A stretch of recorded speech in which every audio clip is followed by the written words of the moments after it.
afternoon. My name is Laura Grube. I am a professor of economics and business at Beloit College, and I have the pleasure of working on the Civics Academy with Emeritus Professor of Economics Jeff Adams and also Nick Damasis of the Beloit Public Library.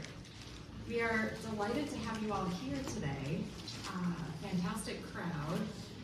To hear from our new police chief, Schonella Stewart, who I just met. Believe it or not, she's only been on the job for 2 months. So she was sworn in December, and here she is today to present to you and also answer all of your questions, I'm sure.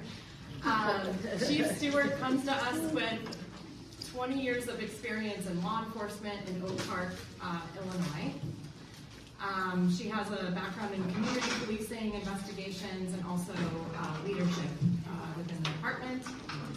Before I hand it over to Chief Stewart, I of course want to thank the Beloit Public Library Foundation and the State Line Community Foundation for their contributions to make this event possible, and specifically State Line Community Foundation's sponsorship of boxed lunches today. So next month, Wednesday, March 18th, will be our next presentation for Civics Academy, and we have County Executive John Light will be joining us then. So if you go online to the website, you can RSVP there, and we hope to see you next month. Chief Stewart.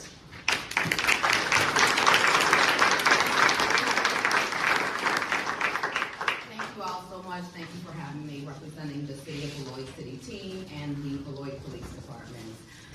For full transparency, I will be favoring looking at my city attorney, interim city manager, Elizabeth Kruger, because I have been notified to kind of stay stationary, and she knows I like to walk and talk. So that with being said, we're going to go ahead and get started.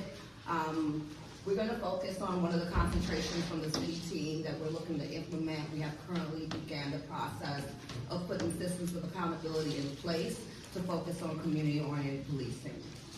I'm going to have to change this a little bit. Community-oriented policing, a policing philosophy that emphasizes partnership, problem solving, and proactive engagement between law enforcement and the community to address the root cause of crime and disorder, not just respond to calls for service. So what we're focusing on right now with the City of Beloit is trying to identify what are those root causes and collaboratively working with our external partnerships to provide those services. So I know when that people pick up the phone and call 911, or that our law enforcement officers self-initiate and establish contact, that's not always in a punitive way, but making sure that we have those external partnerships that we can bridge the gap to make sure that we have those services provided that may not be under our umbrella, but under other resources. Community policing is a strategy of policing that focuses on developing relationships with community members to problem solve. It builds trust and encourages community compliance, creates a positive perception of law enforcement for children, reduces crime rates, community issues take everyone working together. The power of police being able to fulfill their duties is dependent on public approval and public trust and legitimacy. Sir Robert Peel, in quotes, "The police are the public and the public are the police." That this is a reciprocal relationship between the community and law enforcement, and it goes hand in hand. Problem solving through partnership relies on individuals making choices based on what's available to them in the community. So as you can see from this slide here, it starts with the conversation of what does it look like to bridge the gap. And it's going to have all of you here in the room, along with the city team, coming up with ways to address issues. Sometimes those issues are quality of life issues and not crime. Internal and external partners. This is just to name a few, not so anyone that's not listed up here, okay? The Beloit Police Department will continue to partner with our partnerships that are already being established and proactively work to gain new partnerships with those individuals that see ways that we can work together. These partners have identified quality of life issues for the community members being served and continue to offer guidance and support. I'm going to talk a little bit about some of the recidivism programs that we're seeing across the country. One of the things that happens is that the community gives feedback on what they would see for the community, not the police department or the Beloit City team making a decision on what that looks like, because we're all working together. So partnerships provide people with resources and help reduce reoffending. So let's talk about a few of the programs that we know for recidivism that's happening across the country. The Evanston Police Department has a care card program. A little bit about that. When individuals are detained or interact with law enforcement from that police department, there's a care card that's offered, and then there's options on any issues that you may be dealing with. It doesn't make a difference if you come in contact with law enforcement as a victim, a witness, or an offender, but this is primarily for those that offend. There's a check-off list that says, do you have any family violence that you need assistance with or referrals, any addictions, any mental health. Once again, trying to identify those root causes that may lead people to offend. Hamilton-Madison Police Department's Community Restorative Court. Los Angeles Police Department's Arrest Reduction through Empathy Building. Boston Police Department's Law Enforcement Career Path Programming of Girls and Young Women. North Carolina Police Department's Compassionate Policing for Traumatized Children and Families. University of Wisconsin-Madison's Improving Reporting and Response for Hate and Bias Incidents. Los Angeles Police Department's Body-worn cameras as a tool for community engagement. Evanston Police Department's Transparency on Police Use of Force. And like I said, there's many across the nation, and they chose in their community to make this decision based on their community needs, with the emphasis coming from all involved and all stakeholders. Police restorative practices. A range of approaches used to build community and strengthen relationships. Models include community dialogues, police non-for-profit partnerships, and referrals. Police officers act as facilitators or support the use of restorative justice process, which brings together victims, offenders, and community members to collectively resolve challenges. In my background and history, I've seen this started more on the end, just from my own experience, with youth in schools, right? They begin to bring all parties involved to the table and have a safe space to have a conversation with what began the conflict. Now, the conflict can change, right? And that could become physical, that could be verbal, but they begin to have a conversation which allows for everybody's voice to be heard and seen. And it's important because when we don't help to facilitate and teach people, no matter who you are, no matter where you come from, actually no matter what your age, how to problem solve, you see it play out in other avenues of lives. Talk just a little bit about the history of the Fairbanks Flats just briefly, and then also about some of the resiliency that I still, coming here 2 months, see established. So these, once again, are grassroots organizations of memberships that, yeah, they may not be along, but those partnerships still remain within the community members that are reflected here and outside in this community. So the Fairbanks Flats. At the start of World War I, Fairbanks Morris was Beloit's largest employer. I bring this in there because, like I said, there's some issues that don't have anything to do with law enforcement, but it's a community need, right? So when we talk about fair, affordable housing, when we talk about employment options, when we talk about services for what people need, we're all collectively responsible for working together to see that, but not just to implement it, to be able to be visionary members that we see that everything affects everything else. So at the start of World War I, Fairbanks Morris was Beloit's largest employer.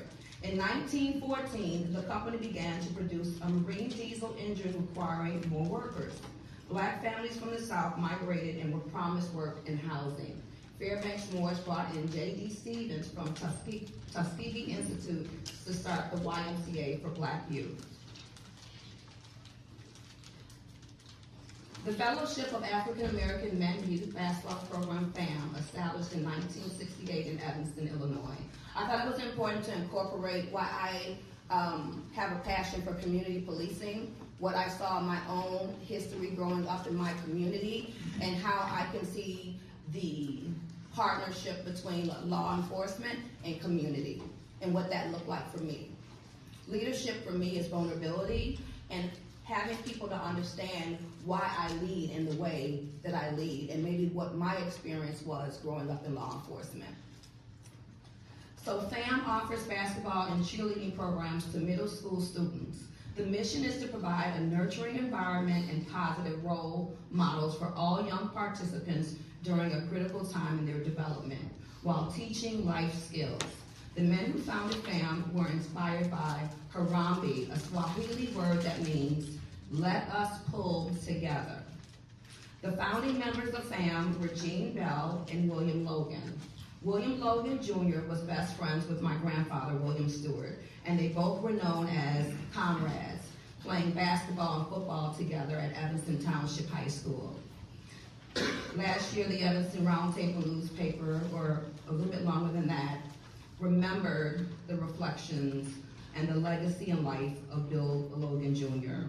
They wrote that on July 21st, 2024, the Evanston community lost a giant with the death of former Evanston Chief of Police, William Jr., who passed away peacefully at his home, surrounded by his family. He was the first African-American police chief for the city of Evanston. As Logan advanced in his career, he helped those around him in all areas of his life.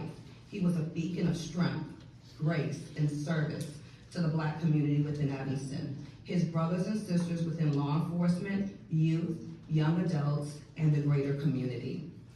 Evanston Police Chief Schonella Stewart stated, Chief Logan dedicated his life to public service, demonstrating unwavering commitment, integrity, and leadership through his career. He broke barriers and opened doors for many, a door I was able to walk through 35 years after his retirement. As a youth myself, I was familiar with former Chief Logan's mentorship due to me playing basketball and later coaching for FAM. So a little history about FAM, myself, my twin sister, and another female that I played high school basketball with, and we all later on went on to college to play basketball. There was no girls group or no girls team, so they just improvised and said, you all play with the boys team. This past Sunday, I was back for the annual pancake breakfast. It's an annual tradition, which is part of this basketball league. And no matter where you go, you always come back home to Evanston and volunteer. You speak about community service, and you talk to the youth and the children now that participate in the FAM Basketball League. They have a lot of questions. Some of the questions, I mean, they range. You know, you would expect that myself and some other professionals, one of the young men that we came up with, he now is the director of FAM, and he does a lot of collaboration with Northwestern. And so when we as police executives or directors, we get ready to have a conversation with some of the youth, it's not anything to do with what we do for a living. It's how we made it out. It's who helped us. It's, you know, is it okay I snuck on Northwestern's basketball camp? I was at the college because I was playing basketball with the hoop nets, because now that they're building a new school, they took our nets down, Chief. I hope that's okay, right? You know, and so the philosophy that my great-grandmother Annabelle would say, each one teach one, still exists. There's a reason why we all interact with each other, and we have so much in common that we do that's separate, right? Now, for me, what I take from that, what is pertinent, is that what if law enforcement responds and we're going for a call for service for a criminal trespass? Is the intent there?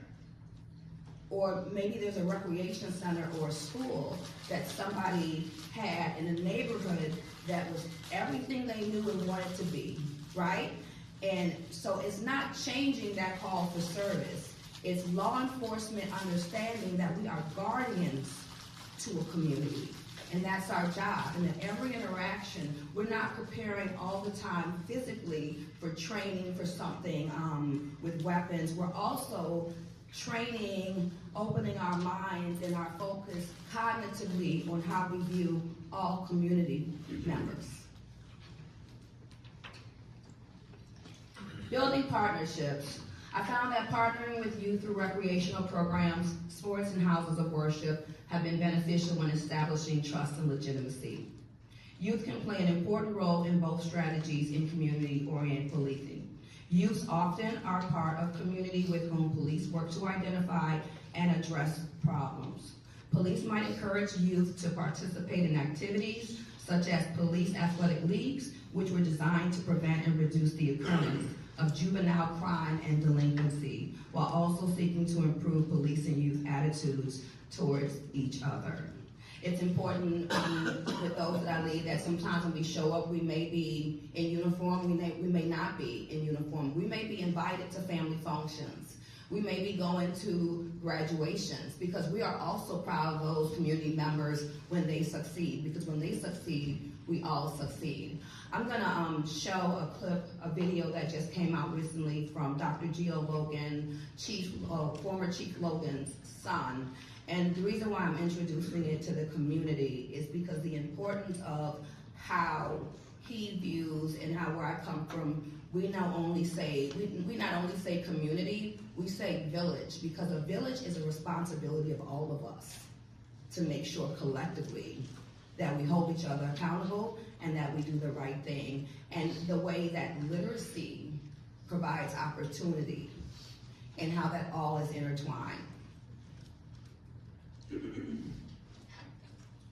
So it's Protecting a Dream by Dr. Gilo Logan. And Chief Logan provided security for Martin Luther King when he came to Evanston, Illinois, because the city of Chicago would not.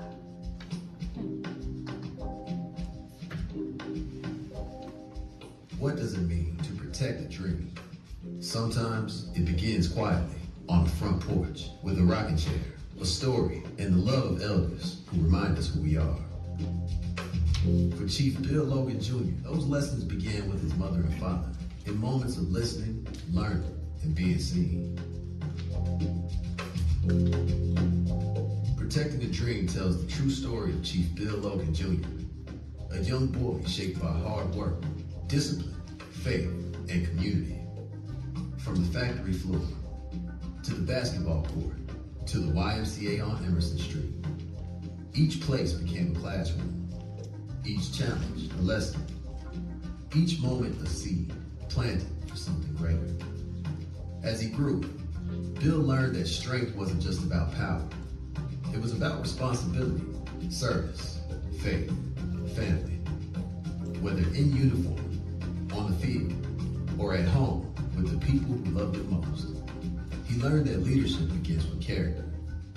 That foundation carried him to history, standing beside Dr. Martin Luther King Jr., not just as a bodyguard, but as a protector of the dream itself. The book gently introduces young readers to moments like the letter from Birmingham jail, helping them understand courage, justice, and moral choice in ways that are honest, accessible, and rooted in love. Closer to home, the story continues through shorefront, fandom, and community spaces that protect Black history, so children know where they come from and what they carry forward. This is a story about memory, about place, about belonging. Throughout the book, children encountered over 40 discussion questions designed for independent reflection, small group conversations, and meaningful dialogue with parents, teachers, and elders. These questions don't just ask what happened. They ask, who are you becoming? What has made you? And how will you protect your own dreams? Protecting a Dream is more than a book. It's an invitation to listen across generations, to honor legacy, and to become a dream protector yourself. Because protecting a dream is just as important as having one. And dreams survive when we protect them, when we live them together.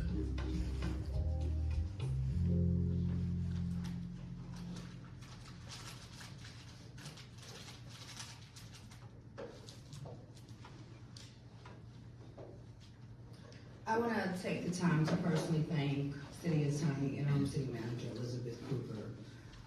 Part of my process in coming here after my arrival, I want to thank you for protecting my dream. That's my closing.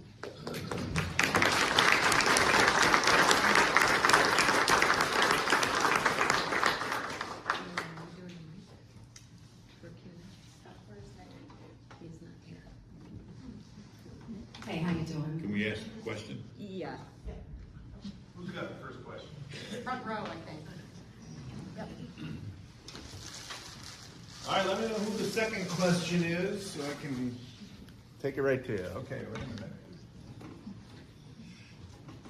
In building community relationships, have you been to, or do you plan to, and when, to make a presentation to the high school? Yeah, so we have a current school resource officer at the school. I did have my assistant chief meet with the superintendent, but I'm gonna also not just try to get into schools, but try to get in some after school programs.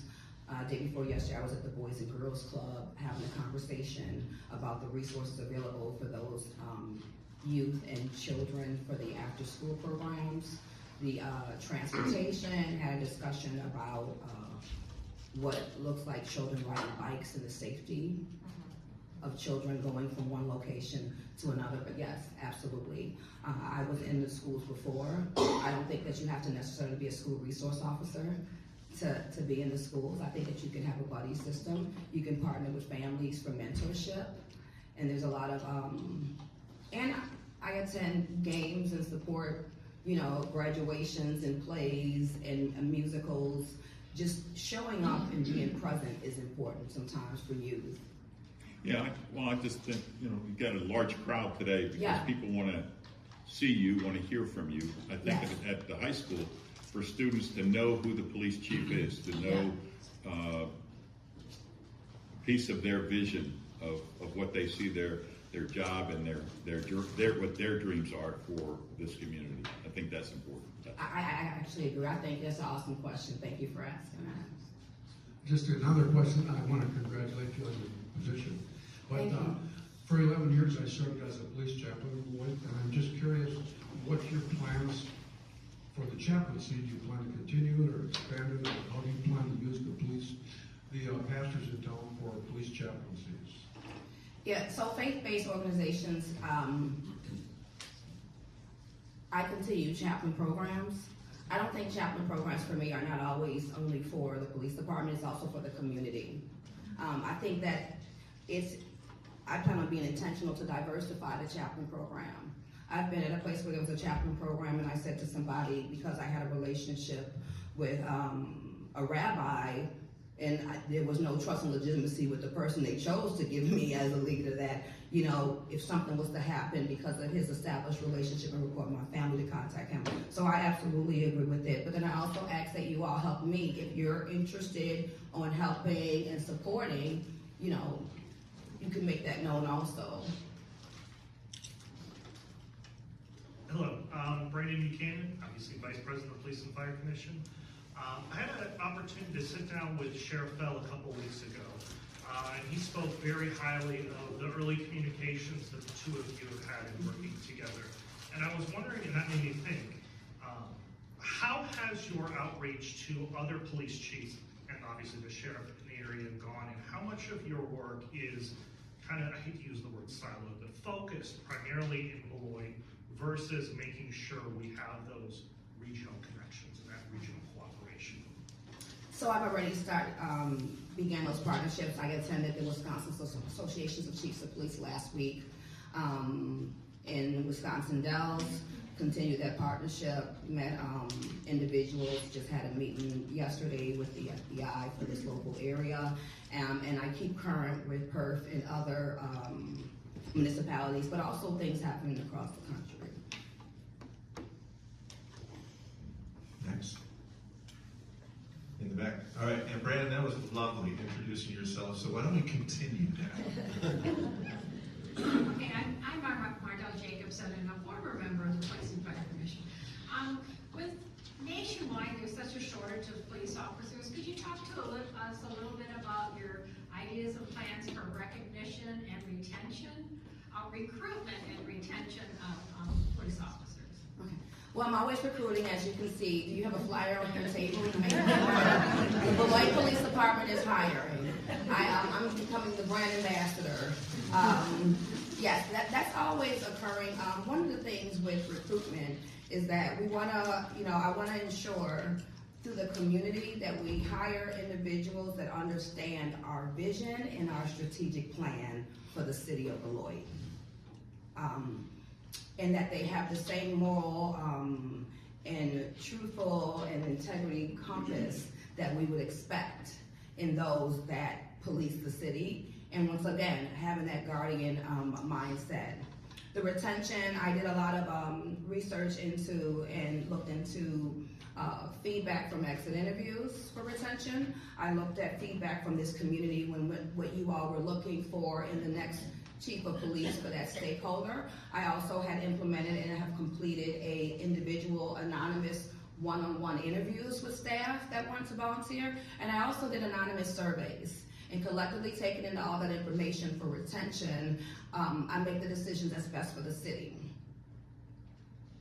But that's an ongoing effort, right? That's something that's consistent and always changing. It's fluid like water. I have staff now at a training, and that's for wellness of staff. I don't just say officer wellness, because I have civilian staff too. I have staff that take dispatch calls for service. I have staff that work in records department, and they too are impacted when incidents occur, right? Or what this job may entail with some of the things that happen. Did that answer your question? I was kind of curious then how you were going to increase the recruitment, because I know it's a nationwide problem. Yeah, so we myself and the HR director that's here, we have collaborated on, we have an event that's occurring right now. I'm not able to be there because I'm here, but we have 4 scheduled recruitment events that's taking place. We also are looking at possibly getting a second location for training for the Police Academy, and continuing to, we're working currently on a, I don't want to say too much, but a recruitment video. We have a lot of families in the community and employees that would like to help, encourage, and inspire. And I think that in itself is possible due to now I see in these 2 months individuals wanting to take the initiative to say, this is a great place to work, come to the Beloit Police Department to get a job. But that took a lot of feedback after the fact of what they saw me do as a leader. Because I too have to build trust and legitimacy. Chief, Tara Tinder, State Line Community Foundation. I'd like to share with you that when the word literacy came out of your mouth, there were people in this room whose hearts sung out loud. Thank you so much. Here in this community, we have before us right now an offer from the Hendricks Family Foundation to our school district in the amount of $2.5 million for a 3rd grade tutoring program to help with students who may be struggling.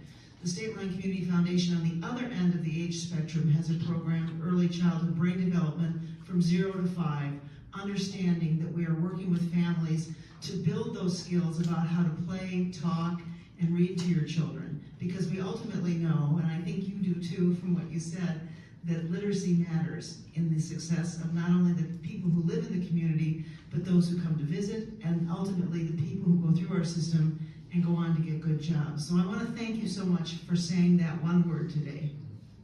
Thank you.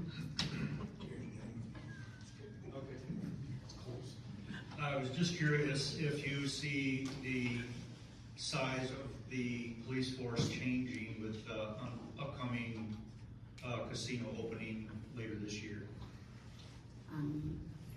I wouldn't be able to talk with that right now. I don't know what that's going to look like. I don't know. I haven't had a conversation with them.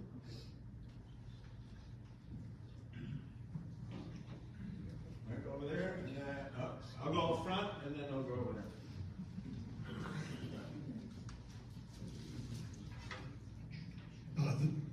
My name is Bill Flanagan, local resident. One of the challenges the police department has had for many years is an inadequate facility for service. And I'm curious what your plan is for bringing about a facility that is welcoming to the new recruits that you have and for the staff that you currently have. The police department is in a bad spot, personally. Well, I think that for me, I've only been there 2 months. However, I have internally made some changes and started a conversation and some movement regarding an example being a quiet space. That quiet space may not only be for officers and civilian staff, also for children that come into the police department. And so I think that the first thing I did was ask people what they think they need, right? It's easy to be like, you may need this, and so there were recommendations that I received that under my leadership now they believe that there's some changes that we can currently make in the space we're in right now. That's not to say that, there won't be a process for looking at something else, but what we do and how we treat the space we have right now is important for me too, and that lends to, like the young lady in the back said, retention. And once again, being heard.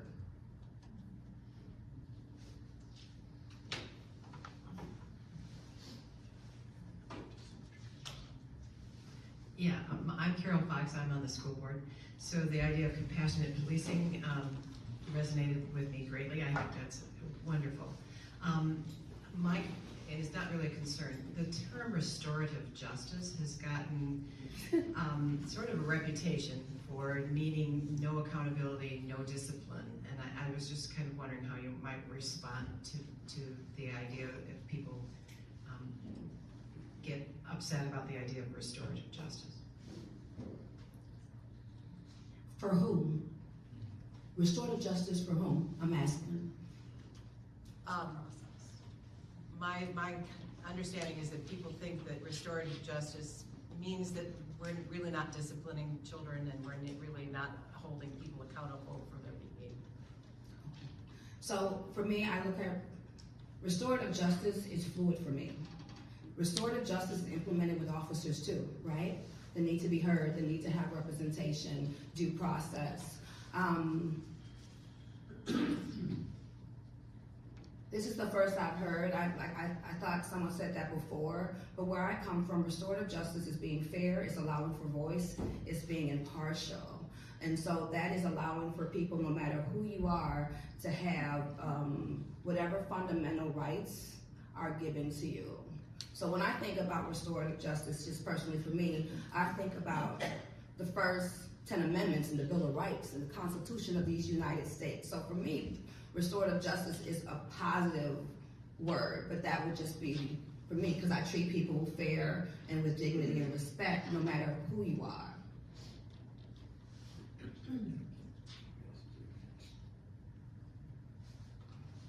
Just curious, is your staffing run 80%, 90%, year after year? Just an average. Are you fully staffed? Well, prior to me, I didn't have those stats. I'm just curious off the top of your head. So prior to last week, I was down 8 officers, and I had the 2 retirements. So that would take my staffing to down 10. My sworn is 74, if that helps you. Tom Warren, citizen of Beloit. Up to this point, have there been ICE visits to Beloit? And if so, maybe you could tell us a little bit about them. If not, are there contingency plans on how to prepare optimal communication and treatment of that situation? So I haven't had any contact. I do have a partnership with the FBI. However, we would prepare. I was at the conference, like I said, and the Attorney General spoke about collaborative efforts that would occur if he was notified, and it would be at a state level. It wouldn't be individually just to Beloit. So, as far as you know, there have been no ICE visits to Beloit? Not in the 2 months that I haven't been notified. In the 2 months I've been here. One more question. I'm Pastor Dave from the Overflowing Cup. Hi, and I'm just curious how are you going to continue to deal with the drug issue in Beloit? And it's a big problem, but and then also the homeless issue. Have you got any insight onto that?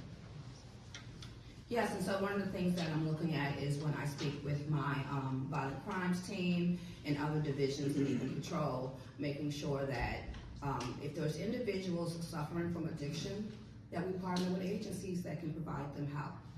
This is something separate from criminal activity occurring where they're, trafficking narcotics or they will subsequently be charged, but making sure that, because there's families that call for help too, right?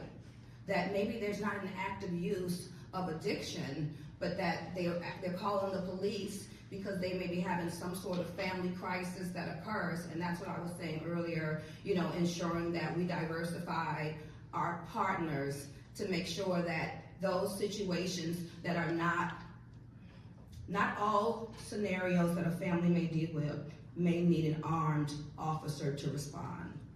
It might be a situation that a family's in crisis that some of the individuals here in the room are able to better serve that family. That family in crisis, though, their phone call may be to 911. So it's for us to collectively understand what type of call for service is occurring and try to help mediate whatever that may look like to occur. And then regarding homelessness, do you have a comment?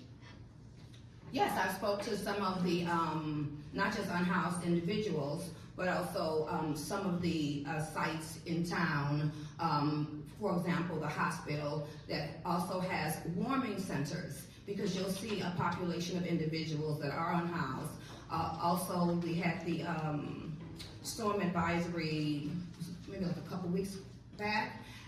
My officers went to known locations. Some of them boarded and went into a location where it's on the bridge of Wisconsin and Illinois, where there was an encampment to go out, and there was no calls for service. That was a self-initiated call for me to say, those individuals that you know in this community, try to make all attempts to find them, make sure that they're okay, and provide information on how we can get them to warming centers. And by the way, we also have family members that call for those family members that choose to be unhoused to see if we can check on them, because we've had positive contacts and interactions with them just to make sure that they're okay. Hi, I'm Gina Stevens, the CEO of Jumpstart South Central Wisconsin. And I know this is probably a huge lift, but when you spoke about reoffending and working with people on that issue, there's a lot going on that I don't want to say encourages people to reoffend, but you have housing issues, employment, people not being able to feed their children, mental health issues, all of that goes into reasons why people commit crimes, in my opinion. So taking a holistic approach to working with people, and you're smiling because you probably have an answer to that. What is the holistic approach to working with people who you have a lot of things for the reasons why they commit crime? People don't just make the decision and go out and do things. There are reasons behind why they're doing these things. So what is your answer to maybe taking a more holistic approach to addressing that? Because that was the thing that when that came up on your screen, that kind of made me think about, what are the reasons why people are doing this? So for me, it's like a twofold. For one, February 6th, I attended on Liberty the community communication. That was a full house of individuals that wanted to have a discussion of what family looks like, because what family may look like to you, family may look like to you, and you may be different in what community looks like. And the discussion was around empowerment of understanding that sometimes that individuals, this is the feedback that was in the room, it may not be something I'm choosing, right, that may want to help can harm in the process. So for example, one of the partners said that the feedback so for one, getting feedback of those we serve, even if it's constructive criticism, even if they may say to us, you're not doing it exactly the way I can benefit from it. So I think that can be a hurdle or a challenge, right? Because first you have to provide the space to get the feedback.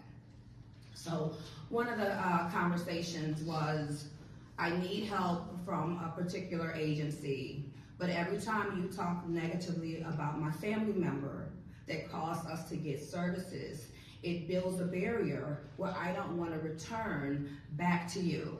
So even if I qualify financially for a service, I may not want, I'm now offended because I knew we had a problem before I came to you. And that took bravery of my family to come to get help and to come to get services. And so having discussions of what barriers look like that we may not know about and what we need. The recidivism program and the examples I gave, it's not Chief Stewart wanting a recidivism program. It's does the City of Beloit believe there's a need for a recidivism program, and taking into the factors. So just like as you eloquently said, there's a lot of issues that may come up, or maybe just not issues, but challenges, right? So as you can see across the nation, some of what that was communication skills. Some of it was having a card for a checklist that a challenge may be housing, a challenge may be mental health. And when the first contact they have with law enforcement, that encounter, no matter if it's punitive or not, is an opportunity to try to allow for that voice to be heard on what the services may be. More questions? I want to thank you all. I want to thank you for your participation. If there's anything that I can do to help, or if there's anything coming up that we all can collectively get in the room together, I'm willing to be present and be a listener to that. I appreciate it. Thank you so much.